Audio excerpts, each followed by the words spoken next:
Ustedes saben que por una iniciativa del Banco Central, finalmente se podrán pagar los productos, bienes y servicios, tanto en pesos como en dólares, con una adicional que tiene que ver con la posibilidad de que a partir del 28 de febrero puedas usar además los instrumentos, como por ejemplo la tarjeta de débito o de crédito, para poder realizar este tipo de operaciones. Seguramente debe haber pros y contras. Por eso invitamos esta noche a Miguel Calvete para poder conversar de esta situación. Hola, buenas noches, ¿cómo estás? Gracias por acompañarnos.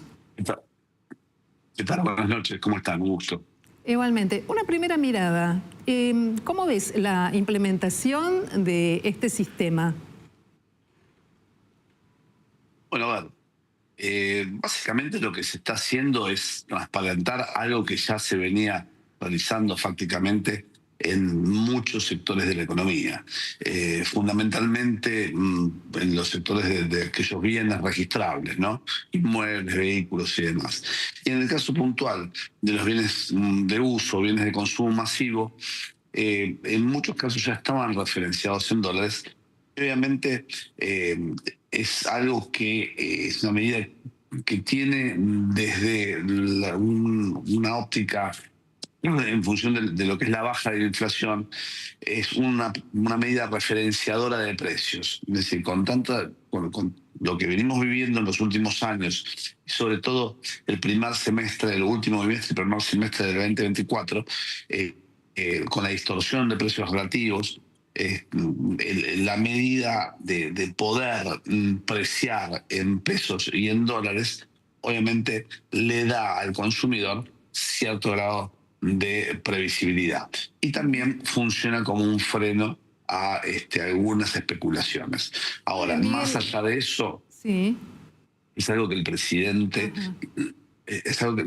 nos vino diciendo previo a la campaña, donde efectivamente Miguel, los argentinos iban a echar mano de los dólares para tener que cubrir sus gastos. Vamos a entrar ya a este tema, pero ¿sabes qué? Me gustaría, para poder tener mayor claridad sobre el funcionamiento del sistema, que compartamos esta placa con algunas alternativas que son las más destacadas para poder comprender algo mejor de qué se trata esto de los pagos en dólares con tarjetas. Punto 1.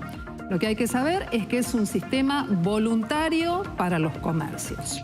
Un segundo punto sobre este pago con tarjetas de débito, recordar la fecha que se va a poner en práctica a partir del próximo 28 de febrero. Y hay un tercer punto que señala que no se acepta conversión en pesos en el precio de dólares. Miguel, ¿qué significa este tercer punto? El tercer punto, a ver, para simplificar, en que los comercios no funcionan como casa de cambio, es decir, que tienen que tener un precio en pesos y un precio en dólares. Ahora, es algo que prácticamente es muy complejo de controlar, que el comerciante no dé un vuelto en pesos a pesar de cobrar en dólares o viceversa. Es algo bastante... pero lógicamente hay una ley de entidades financieras, no puede funcionar como una casa de cambio, un punto de venta, pero es muy difícil que se pueda controlar esto, ¿no? Y por De otro hecho, lado, lo que vemos, lo que estamos viendo es muchísimo más circulante de dólares. Vuelvo a repetir, el presidente dijo que obviamente iba a hacer gastar todos los dólares que están debajo del colchón. No nos olvidemos que el blanqueo llegó a un porcentaje, superó las expectativas, pero más allá de eso, todavía hay muchos dólares atesorados. No nos olvidemos que venimos de una cultura de dolarización en nuestro país, y aquellos que tienen un poco de poder de compra, capacidad de ahorrar, lo hacen en dólares. Y de hecho hoy vemos que hay mucha gente que está cambiando dólares para el pago de sus gastos rutinarios. Así que con esto el gobierno, entendiendo también que estamos con reservas muy flacas, es una forma también de hacerse de dólares, ¿no? Volviendo al tema de la posibilidad de adquirir bienes y pagar en dólares, ¿cuál va a ser el tipo de cambio que va a tomar el comerciante para decir el precio es en dólares? ¿Pero cuál? ¿El blue? ¿El dólar oficial? Eso no lo tenemos claro. No, seguramente claramente no va a ser el dólar oficial, van a ser, va a quedar al libre criterio del comerciante. Obviamente, si lo hacen al dólar oficial, los clientes van a ir a otro comercio donde el dólar le rinda más, porque se lo tomen al dólar blue. Lo más probable es que la gran mayoría de los comercios lo coloquen y comercialicen a un dólar que no va a ser el dólar oficial. Es muy probable que sea más cercano al valor del dólar blue. Pero en muchos casos, algunos mayoristas que fueron pioneros en esto, de alimentos, en lo que es consumo masivo, y algunos comercios ponían una valorización del dólar donde lo tomaban más caro del valor que era, cosa de poder, como una medida de marketing, una política de comercialización, captar mayor cantidad de clientes, ¿no? Y en el momento en el que haya que medir el comportamiento del índice de precios al consumidor, o sea, definir la inflación, ¿qué características va a tener esa medición teniendo en cuenta que hasta acá siempre se hace en pesos, que de hecho sigue siendo la moneda de curso legal? ¿Cómo se mide esa otra cuestión a partir del funcionamiento de este sistema? Bueno, este sistema es un sistema bimonetario, ¿no? Razón por la cual le dan al dólar la jerarquía de moneda de curso real, que, volvemos a decir, desde lo fáctico es algo que ya se viene haciendo hace mucho tiempo en la Argentina. En el caso puntual de las mediciones, seguramente se va a tomar un precio o un valor de referencia. Entiendo que va a ser en función del dólar, del dólar blue, no del dólar oficial. Pero también tenemos que tener en cuenta que cada vez el dólar oficial y el dólar paralelo están más cerca, es decir, se está reduciendo el PEG. Hay una serie de medidas que el gobierno está tomando. Esto a su vez también vienen atadas a en el caso de los bancos, el microcrédito, ¿no? El microcrédito para el consumo, que es algo que realmente estaba bastante olvidado en función de los niveles de inflación, y hoy vemos que los bancos están compitiendo para dar créditos para el consumo. Ese crédito para el consumo hoy también se va a convertir en una herramienta electoral. No nos olvidemos que los años impares o los años electorales estamos acostumbrados a que es una expansión de la base monetaria.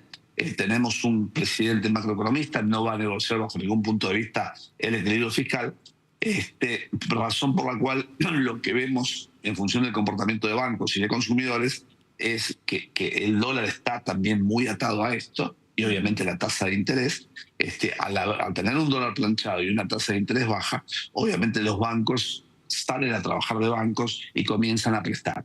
Esto va a ser un poco una de las herramientas o uno de los pilares de la reactivación económica, que si bien no va a ser en B corta, vamos a tener una muy gradual reactivación. Obviamente tiene que venir acompañado de una recomposición de salarios y jubilaciones, que creo que es el gran desafío del gobierno de cara a la elección. Miguel, ¿y qué pasa cuando yo te he escuchado hablar atentamente del tema de los créditos y los créditos para el consumo, pero si de pronto aquel que ahorró en dólares, no estoy hablando de un gran inversionista, ¿no?, sino de una familia común que suele respaldar y sostener esta cultura argentina, bien argentina, de guardar algunos dólares? Si ya de pronto ha cumplido con sus obligaciones y esa reserva en dólares ya no existe más y tiene que endeudarse para consumir, ¿cómo va a convivir este proceso dentro del consumo en este año electoral? A ver, yo creo que ningún oficialismo en el año electoral quiere perder las elecciones. De hecho, el microcrédito va a ser un gran protagonista, sobre todo en lo que es consumo masivo. No solo que hasta hace pocos años era solamente patrimonio de aquellos trabajadores privados formales o trabajadores formales, estatales o jubilados, sino que con la desregulación de todo lo que son billeteras virtuales y distintas aplicaciones, hoy parte de ese casi un 45% de nuestra economía que es informal o que está en negro, va a tener una tendencia a la formalización. Y eso va a estar muy apalancado en lo que es el crédito. Miguel, ¿y hay algún aspecto negativo que vos observes en esta posibilidad de, por ejemplo, ir a la carnicería o a la panadería y elegir si pagar en pesos o en dólares, o lo respaldás? No, yo creo que es una medida que tiende a clarificar precios, que tiende a mantener precios, y que tiende a transparentar en muchos casos el verdadero precio del consumidor. Nosotros tenemos una inflación en la Argentina en dólares, sobre todo en el caso de los insumos. El valor de la hojalata, el valor del plástico, el valor de químicos, el valor de envases de larga vida, valor de muchas materias primas que importamos, están entre un 15 y un 20% por sobre los valores internacionales. En el caso de la hojalata, que utilizan, por ejemplo, los enlatadores de durazno, para dar un ejemplo práctico. Se está pagando un 18% más caro vendido por una multinacional de origen argentino que importado desde China o desde Ucrania en guerra. Bien. Razón por la cual ese sobrecosto en dólares que tenemos va a tender a bajar y van a ser reales. Porque eso realmente a quién perjudica toda la cadena de valor, y ese sobrecosto en dólares termina pagándole al consumidor en la góndola, ¿no? Muy bien, Miguel Ángel, te agradecemos mucho esta conversación a propósito del nuevo sistema que para usar tarjetas de débito y de crédito habrá que esperar hasta el próximo 28 de febrero, pero que en la práctica permitirá al consumidor elegir el pago en pesos o en dólares. Gracias, buenas noches.